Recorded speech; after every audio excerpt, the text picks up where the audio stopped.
ב32 נתיבות פליאות חכמה חכה כי יהוה צבאות אלוהי ישראל אלוהים חיים ומלך עולם אל שדי רחום וחנון רם ונשא שוכן עד וקדוש שמו מרום וקדוש הוא וברא את עולמו בשלושה ספרים בספר וספר וספור. All right, good afternoon. Thanks for watching. This video is just meant to report on what I've learned and what I've been doing this afternoon. So this book is available on Google Books with a lot available, which is interesting because I could use the word recognition software, and with very little effort I could assemble this book and then scan back in some missing pages. But anyway, I just got to thinking, like, I wanted to know what the original text of this said without necessarily the interpretation by this author, and there's 4 different versions of this in existence and that has been studied. This particular book by this author is emphasizing the Gra version. I guess it's the most commonly accepted. So my first instinct is to try and measure and test whether this is accurate, whether it's an accurate translation. So I went ahead and did it by hand. I may have done something like this before, forgotten about it. So anyway, I just wrote it out by hand because I felt it faster to do it this way. Whether it is benign or not, Google Translate does not translate this correctly into English, perhaps because this is modern Hebrew, maybe. But I'll just quickly make a point. So I'm not going to be able to pronounce these words. But it mentions at the end this different version of the word sefer. For instance, it says like Sfarim, Ba-Sefer, Ve-Sfar, Ve-Sfor. So there's 1, 2, 3, 4 different variations of this word being used. I'm not going to speculate on what it's actually saying here at this point, but my only point is this, that when you just paste this in word for word, the English translation doesn't say anything remotely close to what the original text is saying. It doesn't really mention 3 different books. So this is a bad translation, and for some reason this isn't necessarily translating things correctly for whatever reason.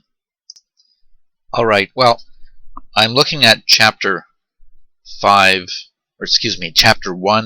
of the book, page 5, because there's a lengthy introduction. And I just wanted to know, okay, what is this? This is the Gra version, it seems, and it seems to match up with this website here, which actually mentions the name of the author. And interestingly, it doesn't translate it exactly the same. Well, maybe it does. Maybe it does. So anyway, this is certainly more accurate than Google Translate. But even still, I wanted to test whether this is an entirely accurate translation. I don't study Biblical Hebrew. I don't plan on it too much.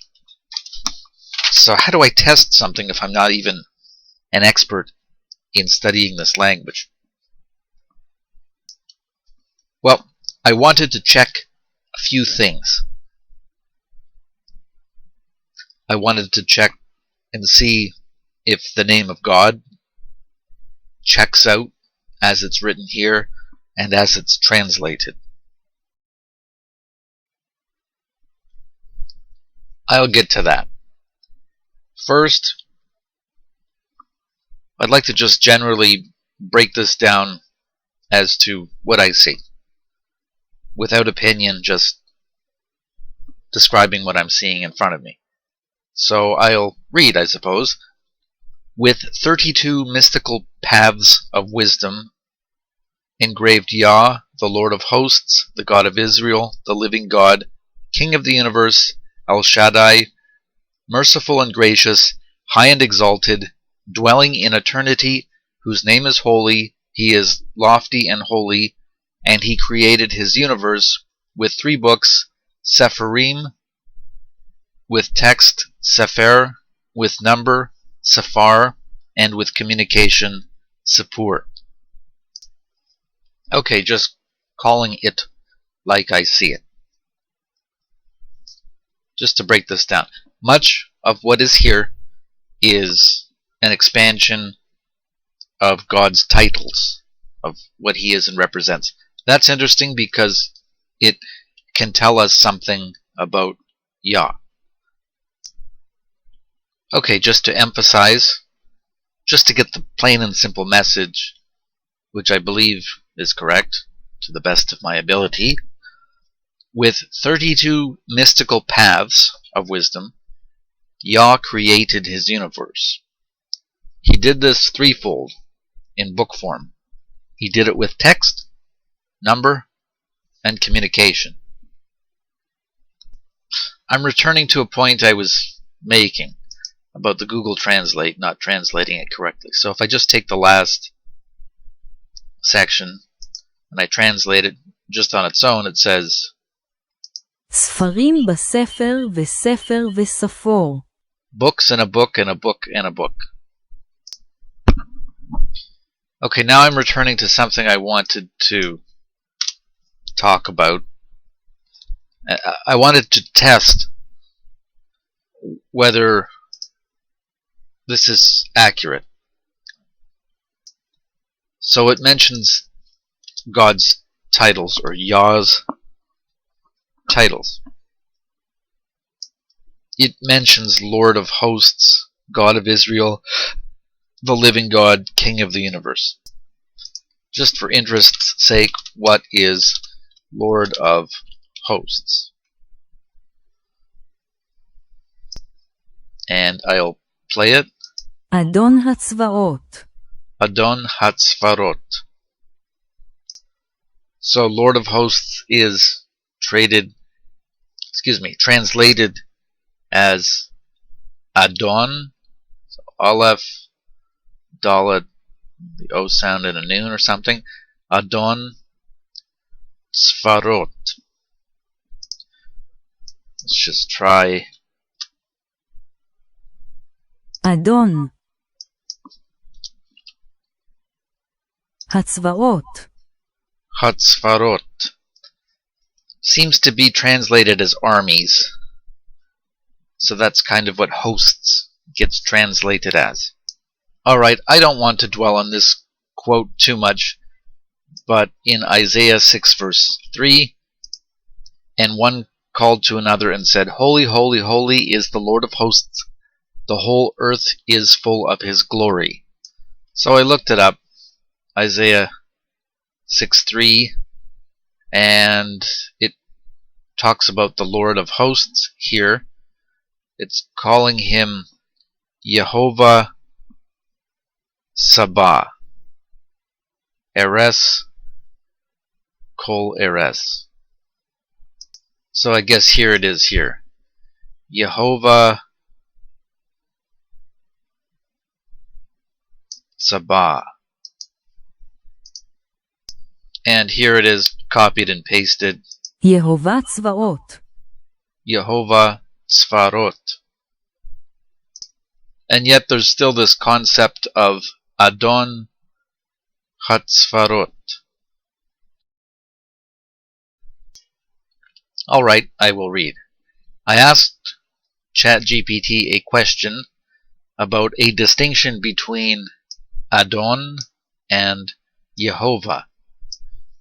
Is there a distinction between Adon and Yehovah? Yes, there is a distinction between Adon and Yod-Heh-Vav-Heh in the Hebrew Bible. Adon, meaning the term Adon translates to Lord or Master. It is a title of respect and authority. Usage, it is used to address human lords or masters and also referred to God in a more general sense of lordship or mastery. When combined with I, Adonai, it specifically refers to God. Example, in Genesis 18:27, Abraham refers to God as Adonai when he says, "Behold, now I have taken upon me to speak unto the Lord Adonai, who am but dust and ashes." Yod-Heh-Vav-Heh, meaning Yahweh, is the proper personal name of God of Israel, often rendered as Lord in English translations. It is considered the most sacred name of God and is often referred to as the Tetragrammaton. Usage: this name emphasizes God's eternal and unchanging nature. It is a unique designation for the God of Israel, highlighting his covenant relationship with his people. Example, in Exodus 3:15, God says to Moses, "Thus shall you say unto the children of Israel, Yod-Heh-Vav-Heh, the God of your fathers, the God of Abraham, the God of Isaac, and the God of Jacob, has sent me unto you. This is my name forever, and this is my memorial unto all generations." Distinction. Function. Adon is a title denoting lordship and the authority which can be used for humans and for God in specific contexts. Yod-Heh-Vav-Heh is a unique personal name for God representing his eternal presence and covenant relationship. Context. Adon is used more flexibly, while Yod-Heh-Vav-Heh is used specifically to refer to the God of Israel, and is considered so sacred that Jews traditionally avoid pronouncing it, using Adonai instead when reading scripture. For further reading, you can refer to resources such as the Jewish Encyclopedia or specific Bible commentaries that explore the nuances of these terms in greater detail. Okay, I asked this question, whether there is any evidence to suggest that Adon and Yehovah are two different gods. The answer is generally no. But just to add emphasis for the study I've done here, Adon can refer to Lord or Master, and it can have different contextual meaning. It could refer to like a type of landlord or a master, but it can also refer to God.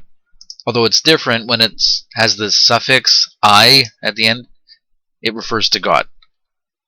And it seems like the word Yahweh or Jehovah is more strict. It just means God. It is the proper personal name of the God of Israel revealed to Moses in the burning bush. So then I asked a similar question, and I won't read it. Is the God of Israel and God two different gods? I won't read this. The answer tends to say no again. Okay, I'm totally getting off on a different tangent, and I maybe should stop here, but it's too interesting. So then I wrote, because it keeps keeps giving me the same answer. No, they're not different deities. So I thought I'd change how I asked this question. Even if, say, Adon and Jehovah are the same deity, even if they are the same deity, what scripture might give support to the idea that they are two different gods?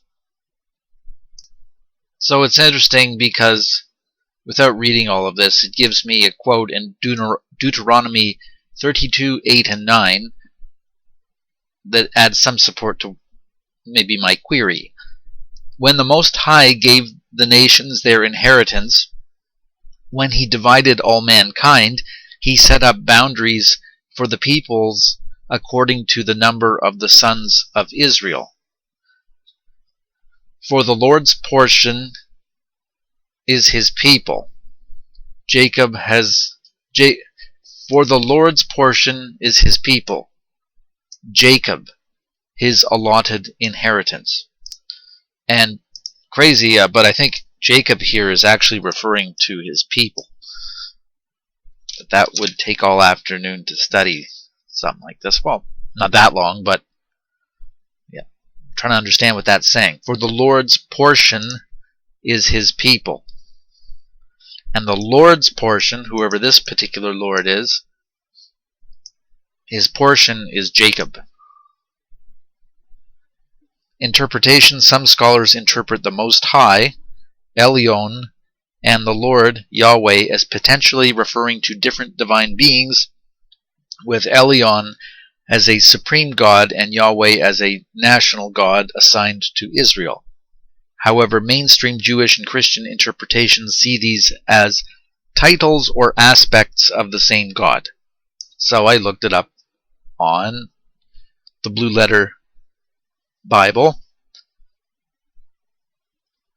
I guess I'll have to read it again. I know it's redundant. When the Most High divided to the nations their inheritance, and more specifically, this is Elyon. So the first mention in modern Hebrew, Elyon gets translated as upper. I guess Elyon is Most High. It's interesting that it says when Elyon, the Most High, divided, I'm assuming that's what that says, divided the Goyim. So that's verse 9, and then, well, that was verse 8, excuse me. Then verse 9, for the Lord's portion, his people, Jacob, is the lot of his inheritance. For Jehovah. And then Jehovah gets his people. Anyway, I may create another video as I'm getting really sidetracked here, and this is pretty interesting. I'd love to cover this. Note to self to do that. Okay, so getting back to this, just to wrap this up. According to the translation, it talks about Yah, the Lord of hosts, and then his different titles. So it would seem that Yah here, or is it Yah, is almost like that's his name, and then comma Jehovah Tzvarot. So Yah, the Lord of hosts. So that remains to be tested whether the Lord of hosts, which I suppose is Yod He Vav He, his name is Yah.